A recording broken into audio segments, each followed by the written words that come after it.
Сімейних молочних ферм. Кількість поголів'я на даних фермах становить від 10 до 50. Це вже в залежності від того, як я вже почав, наскільки людина зможе і хотіла б відкрити на яку кількість поголів'я. Яка допомога надається для створення сімейної молочної ферми? Наша компанія надає комплекс послуг різноманітних і в тому числі фінансова допомога в створенні сімейної молочної ферми. В чому вона заключається? Це виділення інвестицій на реконструкцію приміщення, на закупівлю обладнання належного, яке має бути, я ще зараз зупинюсь коротко, яке воно має бути, ну і на закупівлю корів.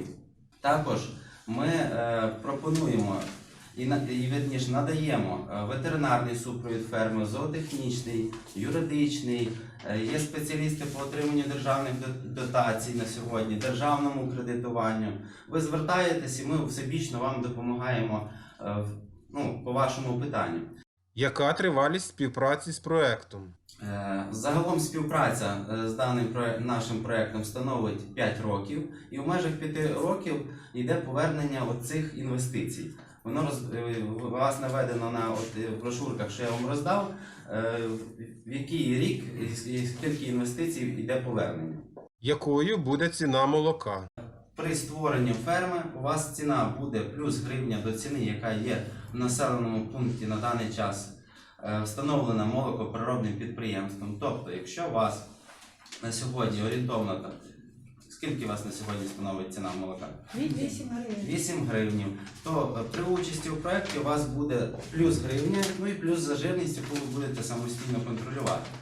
Скажіть, а ціну на молоко, то хто це встановлює? Молокозаводи чи хто? У нас йде виплата за молоко 2 рази в місяць, кожних 15 днів. Ну, я знаю, саму ціну. Я зараз вам розкажу. І коли йде виплата, ми уточняємо, моніторимо на ринку, яка є ціна.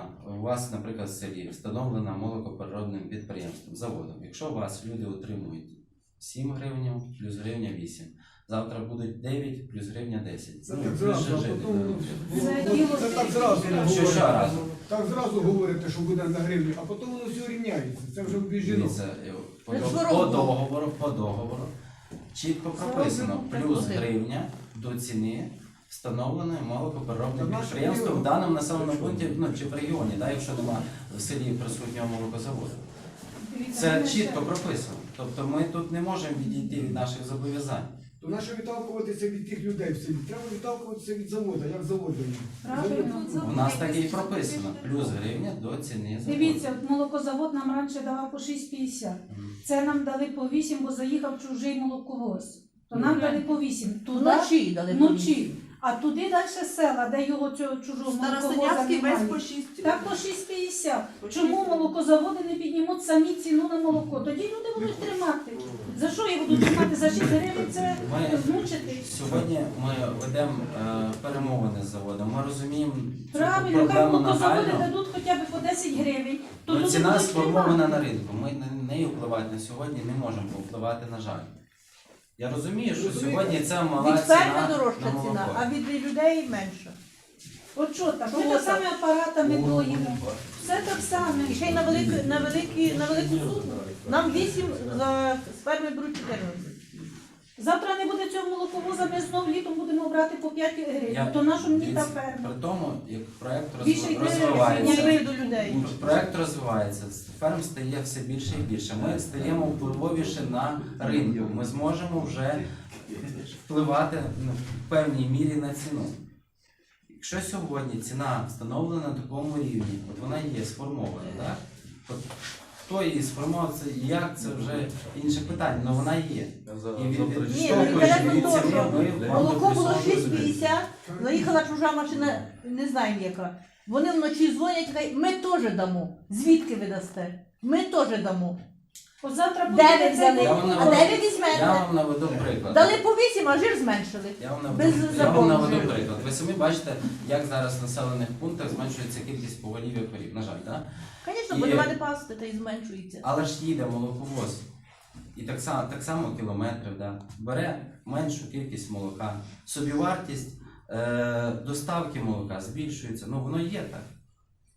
Що він їхав раніше за 500 літрами чи тонною, а зараз їде за 100 літрами.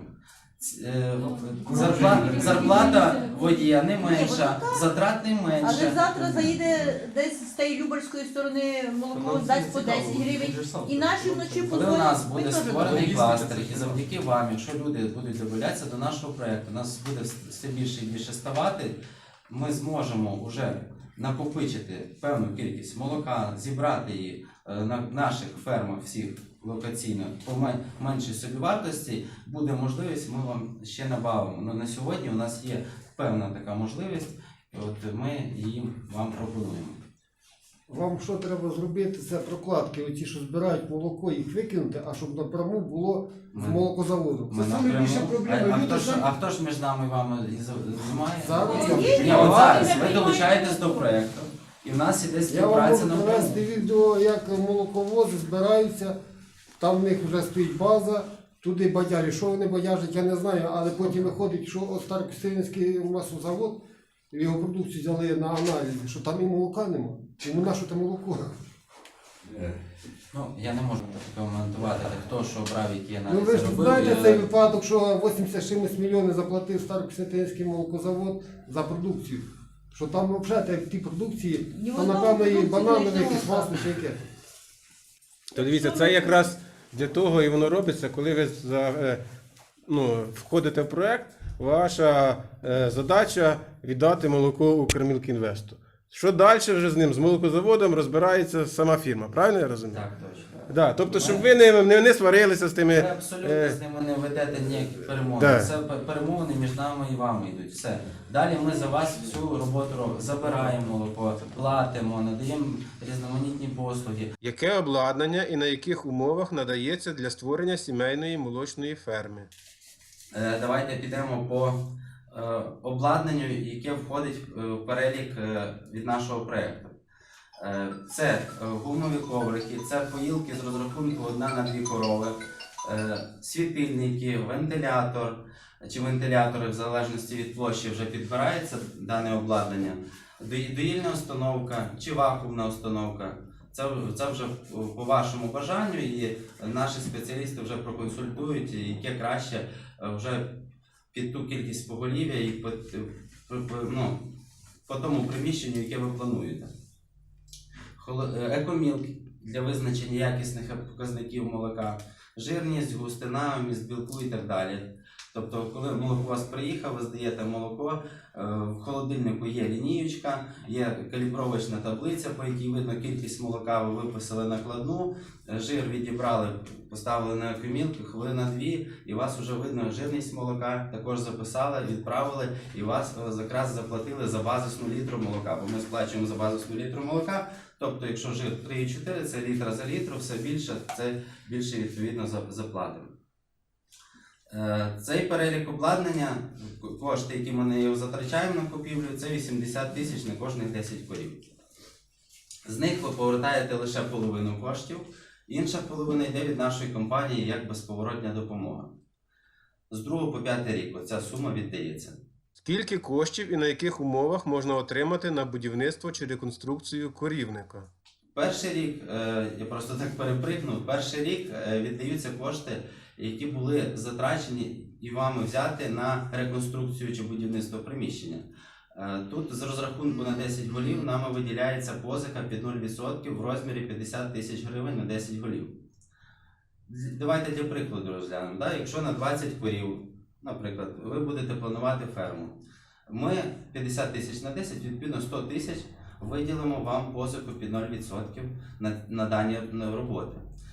Дані кошти повертаються, коли ферма вже запустилася, починаючи з 2-го місяця після відкриття, протягом 10 місяців. Тобто рівними частинками віддається. Якщо ви 100 тисяч, по 10 тисяч в місяць, відрахування йдуть з молока, і ви поступово їх повертаєте. З 2 по 5 рік віддаються кошти на обладнання, половину вартості обладнання, якщо це на 20 корів, це буде витрачено 160 тисяч на його закупівлю. Відповідно, ви повертаєте половину 80 тисяч і з 2 по 5 рік. На 48 місяців от розбивається і поступово, по чуть-чуть з молока ви віддаєте дані кошти. Скільки коштів і на яких умовах можна отримати для придбання корів? Паралельно з 2 по 5 рік віддаються кошти, які ви брали, ну, звичайно, при потребі на корів. На корів у нас йде виділення коштів 22 тисячі на корову. Тут йдуть кредитні кошти під 9% річних. Вони повертаються з 2 по 5 рік. Ви можете їх достроково погасити ще до 2 року, чи там, або взагалі використати повністю з 2 по 5 рік період повернення коштів.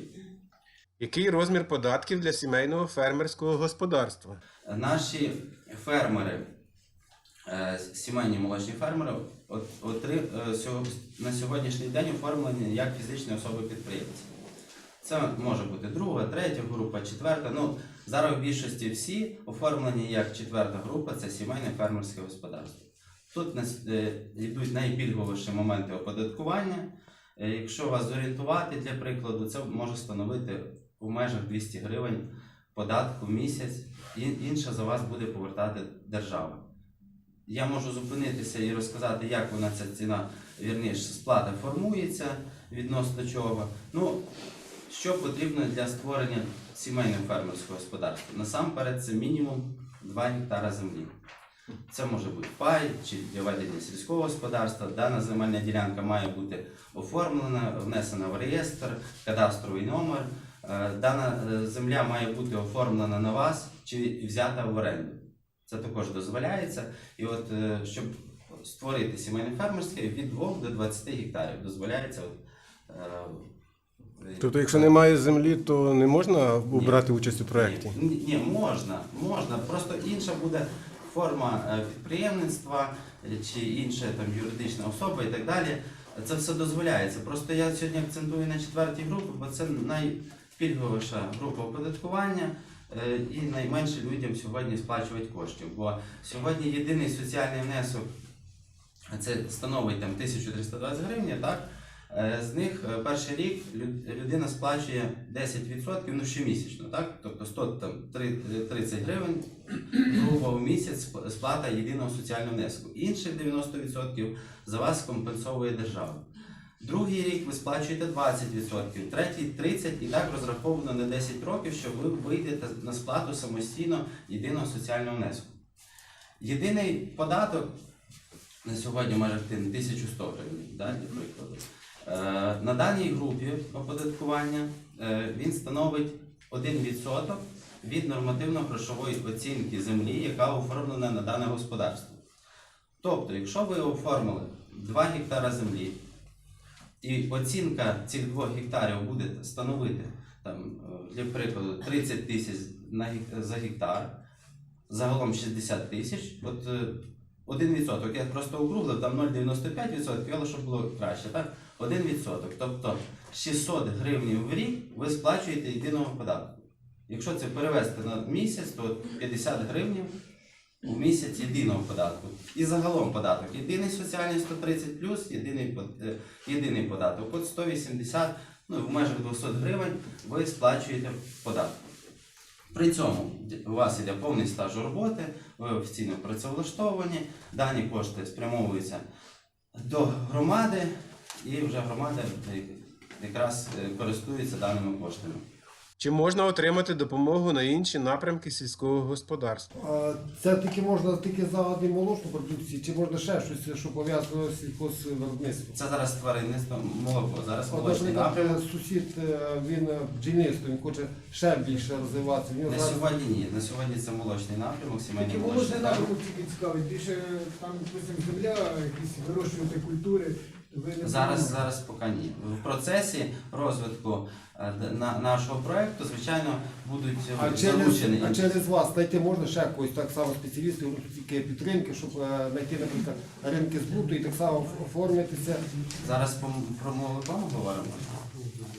І молоко це само собою, і так само друге. От я, наприклад, так само маю тільки там 3 корови, кажись, але в мене ще є пів гектара, наприклад, малинку. Я б хотів би Це ягодницю. сьогодні, на жаль, ні. У нас іде проект по молочній сфері, це сімейна молочна ферма, через що в цьому напрямку ми можемо рухатись не тільки по здачі молока. В нашому проєкті вже відкрита перша сироварня. Це такий наш проєкт, ми його зараз реалізуємо, удосконалюємо і потім будемо готові масштабувати, кому це буде цікаво, щоб додатково якраз створити додану вартість на 1 літр виробленого молока. Да? Щоб ви не просто сьогодні здали, отримали плюс гривню, плюс за жир, а ще, якщо у вас є змога, є, наприклад, збут, реалізація, і ви кажете, я готовий, от на таких-то умовах, підтримайте мене, от ми вам всіляко будемо допомагати і індивідуально підходити до цього питання. А якщо збудувати козеферму, то буде допомога чи ні? Яку? Кози. Ні, сьогодні у нас проєкт корова. І Це ж в процесі перемоги загальні, розвитку, можливо, буде додана така можливість створення такої ферми, козиної, але на сьогоднішній день не передбачається. Чи є створені ферми у Старокостянтинівському районі? Скажіть, будь ласка, в 2020 році між Хмельницькою обласною державною адміністрацією і вашою компанією був підписаний меморандум Так, про точно. співпрацю. В Старокостянтинівському районі хтось скористався цією співпрацею? В Старокостянтинівському районі ще не відкрито ферми, не скористалися. Ну, але ми над цим працюємо. Для цього ми сьогодні з вами зібралися, щоб люди, які хочуть, мають бажання створити сімейну молочну ферму, ми всіляко допоможемо і реалізуємо їхній задум. Найближче в нас, я перепрошую, найближче в нас дві ферми є в Красилівському, одна Так. в Ізяславському і одна в Славутському. Це те, що І наші з сусіди. обласного бюджету було їм виділено кошти на погашення кредитної ставки. Про наші відкриті ферми? Так, при відкритих фермах. Ну, не перший рік, там, а в другий, третій рік, коли вже йде процентна ставка, погашення кредиту самого. Ні. Не було ще, ні? Ще не було. Кому потрібно здавати молоко? Якщо здають молоко, це має бути конкретно з якимось молокозаводом, заключена угода про який ви будете сказати, чи людина має сама право вибрати завод. У нас співпраця йде між людиною і нашою компанією в договорі. Ми сплачуємо відповідно плюс гривня, плюс за жирність до ціни молока, встановлено молокопереробним підприємством. У нас є партнери, молокозаводи, з якими ми сьогодні працюємо. По Хмельницькій області це Старокостянтинівський молокозавод, Хмельницька маслосербаза, Рихальський молокозавод. Ну і по інших регіонах ще відповідно інші партнери. Людина з нами контактує і от напряму. Сьогодні, який приїде молоковоз, чи там однієї чи іншої компанії, це вже інше питання. Ми вже підбираємо, де там логістичні витрати менше, так, де краще доїхати, кому і так далі. Тобто ця людина цим не переймається, у нас є прямий контакт між людиною, власником сімейної молочної ферми і нашою компанією. А то логістику забезпечуєте ви? Ви над цим взагалі. Тобто людина здає все молоко компанії, так? Реалізовуєте молоко. До вас приїжджає молоковоз. Ви навіть не переймаєтесь, який сьогодні чи інший, чи у вас є процедура. Приїхав молоковоз, як відвантажене молоко, як записати в накладну, і ми вам сплатимо кошти. Чи входить холодильна установка в обладнання? В обладнання входить холодильна установка? Входить холодильна установка, вона йде на правах оренди. Чому я її не включив в перелік обладнання, який я вам називав? Вона йде на правах оренди, гривня в рік, символічна сума, ви користуєтесь. Тобто ви даєте холодильник на тимчасове користування? Воно являється... Так, тобто гривня в рік для того, щоб розвантажити вас фінансово. Чи можна не оформлятися офіційно? А якщо я не відкриваю це приватне підприємство, а просто як фізична особа, здаю молоко, от як мені платити за світло, за все проче? Ні, По яких тарифах? обов'язково ви створюєте, щоб нам працювати, ви оформляєтесь. Є тарифи Так. спеціально для фізичних осіб. Всі кошти, всі нарахування, які ми вам будемо надавати і у вигляді позик і так далі, вони йдуть тільки з оформленою Я тільки повинен бути особою, оформлений, тобто, наприклад, повинен- підприємцем. Тільки підприємцем. Так, фізична особа Іначе не в іншому може. варіанті нічого не буде. Ні, не буде. Пільгова ставка сплати ЄСВ для найманих осіб також буде. Якщо створюється. Якщо ми говоримо про сімейне фермерське господарство, то там воно не передбачає найманих осіб. Це тільки має зайнятість сім'ї. От сім'я працює на цьому господарстві. Ну, там тимчасово, наприклад, використання це ніхто не забороняє, там допомоги, але якщо на цій групі оподаткування, то Як виділяються кошти в проект? воно не А кошти ви виділяєте, вони йдуть по статтях, чи я їх можу використати в одному напрямку? Вам надають кошти згідно, наприклад, на будівництво. Ви хочете сказати, чи якщо на будівництво ми вам виділяємо, чи ви зможете купити там транспортер і так далі. Да? Тобто в якесь русло інше, да, спрямувати, чи трактора Ну, на докупити. да? заготівлю кормів, купити там інвентар різний, допустим, від тих самих ланцюгів, січкарня, водяний насос, образно говоря. Це ж все входить, воно йде для производства. Ну, звичайно, на реконструкцію це ж передбачає якраз будівлю. От так само транспортер, да? Гной транспортер. Уявимо, що у вас є будівля, і кошти ви можете отримати на реконструкцію, ну і ви можете їх спрямувати от на купівлю гної транспортера. Якщо у вас вже є приміщення готове, там і мінімум потрібно затрат. Буріння свердловини і установка, це ж воно ж зв'язане, Да. так. То фінансує хто? Дивіться, нема розмежування там на скважину чи на транспортер. Є Ну, виділення коштів. установка холодильниками. Установка холодильника? Да. Холодильника ми вам приїжджаємо, встановлюємо. Скільки землі потрібно для створення сімейної молочної ферми? Питання це дивіться, в мене є 3 паї на мені. 2 по спадщині, одне отримала я на ведення сільського господарства, писала заяву на 2, виділили 1,5. Виділили землю осінь, ну виділили під умову. Тримає орендар ту землю, з сільської ради взяв. Типу вона в оренді, якщо хочете, я вам дам під розпайовку і зараз я її перезаключайте договора зі мною. І в мене так, 3 паї є, але вони в різних точках села. От я хочу, допустимо, створити цю ферму. Це 2 гектари треба, щоб построїти її там десь. Чи це Ні. подвір'я? Мова йде про те, щоб зареєструвати вас як фізичної особи підприємцем, так? Мгм.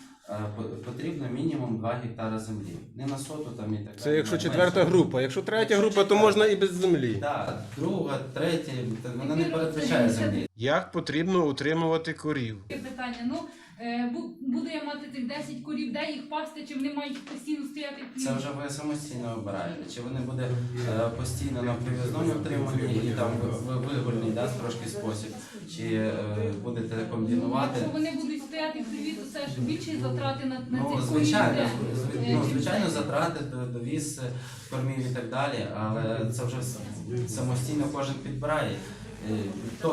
Від того, чи є випас, немає, чи ви можете без випасу забезпечити повністю їх утримання щорічно на прив'яз. Чи можна брати техніку в оренду? А техніка у вас є для роботи? Сілосний комбайн, щоб такого в оренду брати у вас? Ми можемо Чи розглянути потім? цей варіант. У нас є промислове господарство, це село Здовбиця, Долбунівський район. Там у нас господарство не 1500 ВРХ, більше 700 дійних корів, біля 2000 гектарів. Ми заготовляємо там корма і сіно, і солома, і силос, і комбікорма є. Наші фермери, кому зручно, логістично і по затратній частині приїхати, там взяти корма, можуть приїжджати там по пільговій ціні, ви можете їх придбати. Також взяти їх в розстрочку на 3 місяці і поступово віддавати з молока потрошки будуть йти відрахування. Я за друге хочу сказати. Також я вам до чого акцентую. Ви там, якщо у вас буде, наприклад, певна кількість гектарів, да, ви звернетеся. Якщо буде змога доцільно, ми вам надамо в оренду, приїде і силосний комбайн. Це саме велика проблема з сілосним комбайном. Ми- Тут в окружності ніхто не хоче. Де можна брати корми для сімейної молочної ферми? Ми розглядаємо сьогодні в кожному районі створення кормоцентрів. От я вам розповідаю село Здовбиця, Будівське наше господарство. Не всім є змога територіально туди доїхати і скористатися якби цією послугою, можливостями. Да? Чи частково самодозабезпечення, чи повному, це вже інше питання. Да, ми в кожному районі плануємо на основі там на базі фермера чи певного господарства створити оцей кормоцентр, де кожна людина, яка хоче долучитись в проєкті, чи вже є учасником, може приїхати, взяти корма по пільговій ціні в розстрочку і вже функціонувати. Хто може взяти участь у проєкті? При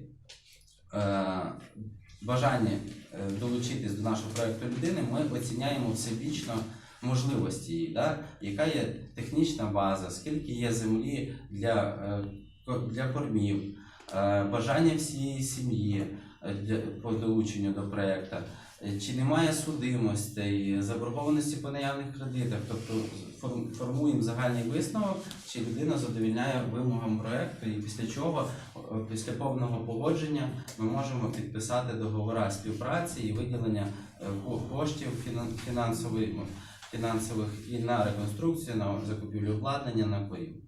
І далі надання Вікове послуг. обмеження є для створення молочної ферми? Вікове обмеження є воно фізично, звичайно, воно є. Але якщо фермеру буде допомагати сім'я, ми ж розглядаємо як сім'ю, то такого обмеження я не бачу. Так? Де взяти племінне поголів'я корів? А племінне поголів'я теж ви будете де. Як на одну корову, скільки вона буде коштувати? Ми допомагаємо в пошуку корів. От сьогодні це серйозна проблема. На ринку корів надзвичайно мало, і продуктивних, і щоб забезпечити наші ферми, власники самостійно шукають варіанти, бо власник вирішує, де придбати в першу чергу корів. Так? І він нам також ставить задачу. От, знайдіть мені також корів. Ми шукаємо по всій території України, по різних господарствах, інших джерелах, де можна придбати їх. І от наш ветеринар йде туди, наприклад, на господарство, оглядає повністю корів і дає висновок, що така кількість корів є на купівлю, можливість. Ми вам телефонуємо, кажемо, що є такі-то корови, така-то лактація, стільки даємо молока, вартість корови ось така, ви готові? Готові. Їдете, підбирається певний день з нашим ветеринаром, ще раз оглядаєте, влаштовуєте, купуєте. Ні, далі шукаємо, підбираємо тих корів, які ви дійсно хотіли б, щоб були у вас на фермі. А бичків на замі не берете? Сьогодні є компенсації на статус племінного, на корів. Якщо не помиляюсь, 80%, це питання я можу вам уточнити більш детально. От якщо 80% є дотація з боку держави на статус племінного на корову, це У нас я не чув, в надзвичайно. Старокостинському районі не чув, що племінний десь хтось продавав. Є Племінний земля, є земля, є бажання займатися. Є, дивіться, господарство Мосівці, це якщо їхати від Хмельницького на Вінницю, там буквально 15 кілометрів по трасі. Умовно біля Хмельницька. Наші фермери вже неодноразово там купували корів. Там Це можливо, але в Да. нас іменно в Старокостинській, то я не чув такого. Десь щось нормальне хтось продавав. Таке не звичайно. буде. Ми шукаємо такі господарства, де є можливості придбання і надаємо вам для купівлі корів. Де реалізується проєкт? А ще питання, а в Старосинявському районі ви реалізуєте свої проекти? Звичайно, звичайно. Ми реалізуємо сьогодні, наш проект реалізовується в 8 областях України. Стартував він з Рівненщини, була перша відкрита ферма на Рівненщині. Хмельниччина долучилася активно, Волинь, Тернопіль, зараз Івано-Франківськ, Львів, Вінниця, Житомирщина. І далі ми розвиваємося на всю територію України, бо в планах нашого проєкту з 2017 року по 2026 рік відкрити 5 тисяч сімейних молочних ферм. Тобто плани у нас масштабні і ми поступово поширюємося на всю територію України. Поступовими кроками. Що таке молочний кластер і чи можна отримати підтримку на інші напрямки діяльності? Ще просто одне побажання, це цікаво, щоб ви ще другий розвитки взяли якісь напрямки. Ми врахуємо, давайте. Ні, воно в перспективі, дивіться, суть яка, мова йде про створення молочного кластеру. Да? Тобто це не тільки одні молочні ферми, да? Тому що діяльність ферми потрібно супроводжувати. Ті самі корми, та сама переробка молока, яка допомагає підвищити ціну реалізації молока. Але база для цього кластеру – це саме сімейні молочні ферми. От коли в нас, наприклад, в регіоні буде створено ну, найближчі округи там близько десятка ферм, тоді вже можна говорити мова про переробку, про додавання кормовиробництв, кормоцентрів. І тобто будуть шукатися люди, які би тут на місці займалися цим ділом, і їм буде допомагатися. Правильно я кажу? Абсолютно правильно. Що мається на увазі під кластером? Так? Це от, умовно візьмемо ваш район, так? Старокостянтинівський. Це вже він війшов, да? Об'єднались. 3 громади в нас. Так. Ну, наприклад, візьмемо Старокостянтинівський, так, район, і в даному районі буде створено 40-50 сімейних молочних ферм. На базі їх буде вже створений кормоцентр, ветеринарний центр, навчальний центр. Це вже така структура буде ціла, яка буде сама себе забезпечувати всіми послугами, всіми надання. Тобто не десь далеко, а прямо у вас в районі це все буде доступно. І, звичайно, при масштабізації нашого проєкту, створення таких кластерів, ми дійдемо до наступного етапу. Якраз створення свого молокопереробного заводу, так? Створення власної продукції. Там, якщо бажання людей буде самостійно це робити, там якісь міні-сироварні і так далі, вони також будуть мати можливість це робити. І сьогодні це є можливо, якщо ви захочете і ви впевнені, що ви, там, виробивши сир і так далі, продукцію, молочну продукцію, її реалізуєте в повній мірі і по вищій ціні заробите, ми можемо сьогодні розглянути цей варіант індивідуального порядку. Розробляється франшиза, вона буде завершена, ми її повністю презентуємо і втілимо. Що потрібно для співпраці з проєктом? Щоб з вами співпрацювати, це треба мінімум 2 гектара землі. Ні, давайте і 10 голів корів, правильно чи як? Щоб з нами працювати, в першу чергу давайте почнемо. Бажання, так? Ну, є воно бажання. Потім мінімум фінансів, мінімальна кількість, да, бо на будівельні роботи, повернемося, нам йде виділення 50 тисяч на кожних 10 голів. Щоб створити, наприклад, чи побудувати приміщення на 20 голів, на одне стіло місце може бути в середньому витрачено 20 тисяч гривень. Ця сума може бути як і більшою, так і меншою, або такою, як я сказав. Да? Це залежить від того, хто буде будувати, де ви будете купувати будівельні матеріали і так далі. Ну, якщо ми візьмемо навіть от 15 тисяч, грубо, да? На одне стіло місце на 20 голів, 300 тисяч потрібно фінансів, щоб побудувати дане приміщення. Від нас йде на 20 100 тисяч, відповідно, від вас потрібно біля 200 тисяч. Так? Але може бути і менше вам потрібно зараз коштів, бо, можливо, є наявні матеріали у вас вдома, це ж теж вони мають певну цінність, вартість, і її можна вже відрахувати. Може там і не буде потрібно 200, а там 100, або ще менше. Це все індивідуально. До кого звертатися, якщо я прийняв рішення створити ферму? Це вже, якщо, наприклад, от я вже все хочу, це тоді юридичний супровід, до кого мені дзвонити, щоб... Ви все контактуєте, наприклад, зараз зі мною. Обміняємося контактами, вивчу ваше питання, більш детально обговоримо конкретно про вас. І якщо все задовільняє, ми запускаємо процес погодження як кандидату. Давайте свої контакти і... Дякую, що подивилися це відео до кінця. Хочу вас попросити поставити вподобайку, написати коментар і поділитися цим відео із своїми друзями або в соцмережах. Також ви можете підтримати нашу діяльність і появу нових випусків будь-яким із доступних способів, зазначених у описі до цього відео. Майте гарний день, будьте успішними і давайте разом розвивати свої громади.